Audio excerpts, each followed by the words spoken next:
Today is an exciting day on Everyday Mariner.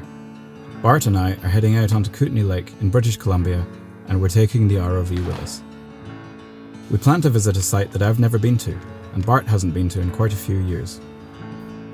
This lake has many sunken wrecks, which we plan to visit in the future, but there are also lots of other fascinating things to see in the darkness below the surface that you might not expect to find.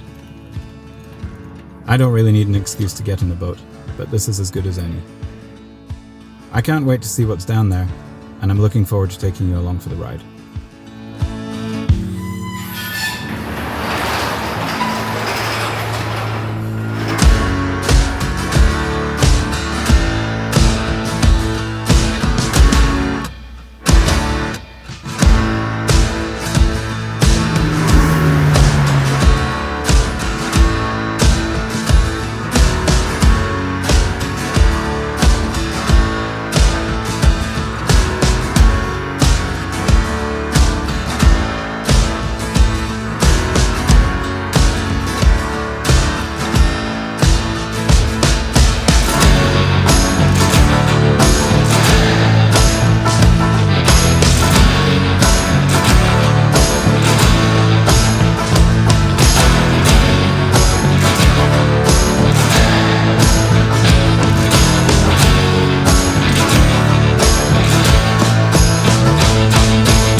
We're launching today from Kootenay Bay on the east shore of Kootenay Lake, right where the Kootenay Lake ferry lands. It's a beautiful fall day out here, calm water, clear skies, and a feeling in the air that's a reminder that winter is just around the corner. We're heading across to Proctor, which sits almost directly opposite Balfour on the west arm of the lake. It's a quiet little community, mostly lakeside homes tucked amongst the trees along the shoreline. Just off the shore lies an interesting site where in 1901 a barge carrying railcars sank while crossing the lake.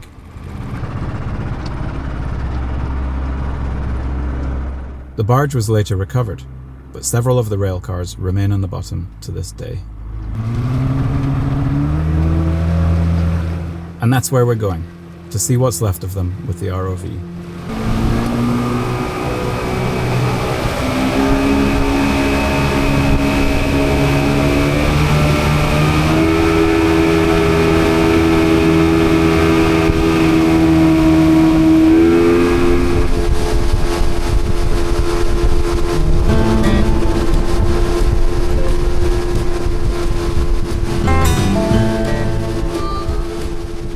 Before the rail line between Creston and Nelson was completed, trains couldn't travel directly between the two towns. To bridge the gap, the Canadian Pacific Railway used barges to transport railcars between Kootenay Landing and Proctor. On April 9, 1901, one of those trips ended in disaster. The steam tug Valhalla was towing CPR barge number 15, carrying 15 railcars filled with coke and coal, heading to Proctor from Kootenay Landing. Without warning, the strain of the tow increased and the barge suddenly lurched. A full line of 5 railcars broke free and plunged into the lake. As the crew fought to steady her, the barge listed to the other side. 3 more cars went overboard and the remainder derailed. The Valhalla managed to push the sinking barge towards shore, just south of the entrance to the west arm of the lake. Moments later, the barge went down, taking 6 more railcars with her into the depths. The barge was later raised and several wheel assemblies were retrieved, but none of the railcars were ever brought up. 5 of them now rest together between 8 and 13 metres deep. Another lies nearby in 12 metres of water. During the sinking, a man was discovered who wasn't part of the crew. He turned out to be a stowaway who jumped a train in Fernie with 2 others. The man was rescued, but the other 2 men were never found, and are believed to have drowned when the first cars went into the lake.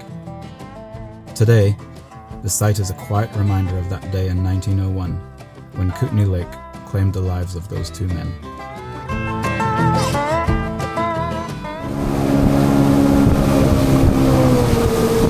I wonder if we want to just tie up to that buoy. Yeah? Is that close enough? That's pretty close. Because the cars will be between the buoy and the lighthouse.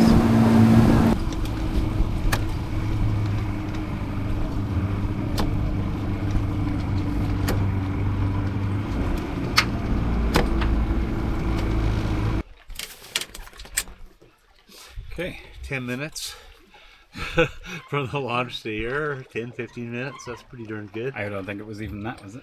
Yeah, it wasn't long. No.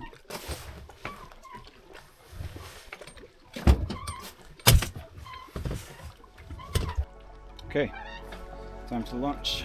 Alrighty.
It's amazing to think those railcars have been sitting down there for more than a century. A small reminder that Kootenay Lake was once a vital part of the region's transport system. There's so much more to explore beneath the surface of this lake, and we'll be doing more of these trips in the future. If you like this kind of content, please like and subscribe. See you next time on Everyday Mariner.